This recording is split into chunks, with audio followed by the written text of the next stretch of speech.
नमस्कार, मैं संतोष कुमार गणित ज्ञान की कक्षा में आपका स्वागत करता हूं। हम पढ़ रहे थे chapter 13 class 9th NCERT mathematics, जिसमें हमने चैप्टर 13 का क्वेश्चन नंबर फर्स्ट से लेकर के 8 तक पूरा हमने सोल्व करके आपको दिखाया। अब यहाँ पे क्वेश्चन नंबर 9 देखेंगे। तो क्वेश्चन नंबर 9 क्या है, आइए पढ़ते हैं। Right circular cylinder just enclosed a sphere of radius R. एक आर रेडियस का यहाँ पे देखिए अंदर एक स्फेयर है और यह एक राइट सर्कुलर सिलेंडर के इनसाइड में है। Find surface area of the sphere. अब आप जानते ही हैं कि आर रेडियस है तो स्फेयर का सरफेस एरिया होता है 4 पाई आर स्क्वायर। तो ये फर्स्ट क्वेश्चन आपका सोल्व हुआ, 4 पाई आर स्क्वायर। अब curve surface area of the cylinder.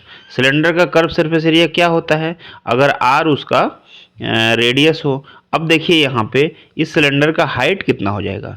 तो यह पूरा का पूरा अंदर है ये स्फेयर, तो इसका हाइट जो होगा आर और आर ए दुगना, यानी कि जो इस स्फेयर का डायमीटर होगा वही इस सिलेंडर का हाइट हो जाएगा। तो देखिए इसका हाइट हो जाएगा 2r।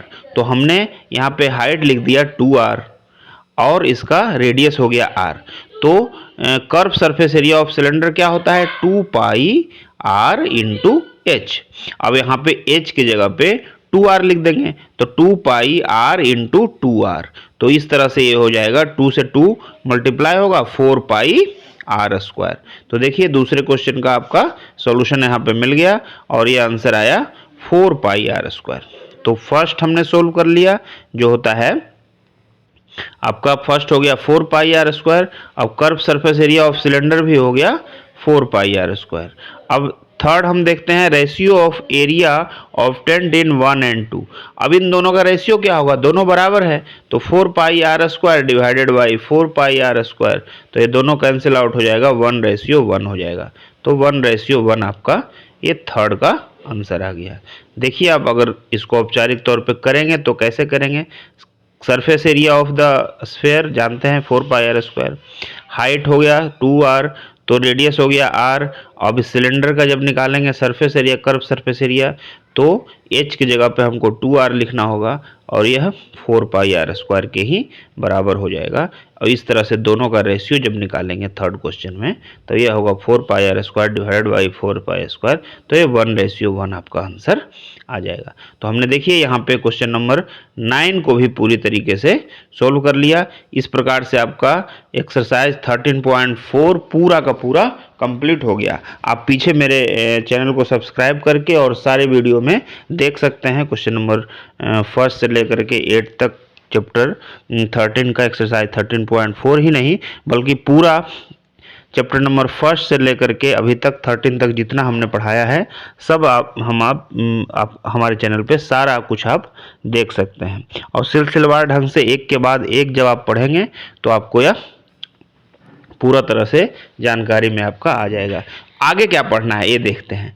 आगे जो हम जब एक्सरसाइज 13.5 पे जाएंगे उससे पहले हम 13.5 के एक्सरसाइज के बारे में हमने ये सारा कुछ देख चुका है कि वॉल्यूम क्या होता है। तो वॉल्यूम किसका, जितना हमने अभी तक पढ़ा, क्यूब का, क्यूबाइड का, फिर सिलेंडर का, फिर हमने पढ़ा कोन का, फिर हमने पढ़ा स्फेयर का, तो इन सारे चीज़ों का वॉल्यूम यहाँ पे पढ़ाया जाएगा। तो वॉल्यूम देखिए अब एक एक करके वॉल्यूम हम देखते हैं। क्यूब होता क्या है, तो क्यूब देखिए इस तरह से हमने बताया था कि जिसका लेंथ, हाइट और विड्थ तीनों इक्वल होता है तो वह क्यूब हो जाता है। और इस तरह से माचिस की डिबिया जो आप देख रहे हैं वह एक क्यूबाइड है और इसका लेंथ, विड्थ और हाइट ये 3 चीज होता है। तो वॉल्यूम इसका हो जाता है, किसी चीज का वॉल्यूम होता है जो एक सिमिलर तरीके से ऊपर एक हाइट गेन करता है और एक राइट सर्कुलर टाइप का चीज होता है, तो उसका वॉल्यूम होता है आपका area of base into height. तो इसका बेस जो है वो लेंथ और विड्थ है, तो इसका जो वॉल्यूम होगा वो लेंथ इंटू विड्थ हो जाएगा एरिया ऑफ बेस। अब इसमें हाइट से गुना कर देंगे तो length into width into height, ये आपका हो जाएगा वॉल्यूम। तो क्यूब और क्यूबाइड का जो वॉल्यूम हम इस तरह से निकाल सकते हैं, length into width into height. लेकिन क्यूब में तो ये तीनों बराबर होता है, तो ये तीनों अगर ए के बराबर होता है तो क्यूब का वॉल्यूम हो जाएगा ए क्यू। इस तरह हमने देखा क्यूब और क्यूबॉइड दोनों का वॉल्यूम जो होता है वो हमने यहाँ पे देख लिया। तो पूरा 13.5 का exercise volume of cube and cuboid के ऊपर होगा। फिर सिलेंडर का वॉल्यूम, फिर कोन का वॉल्यूम और फिर स्फेयर का वॉल्यूम हम आगे क्रमागत पढ़ते जाएंगे। तब तक के लिए नमस्कार।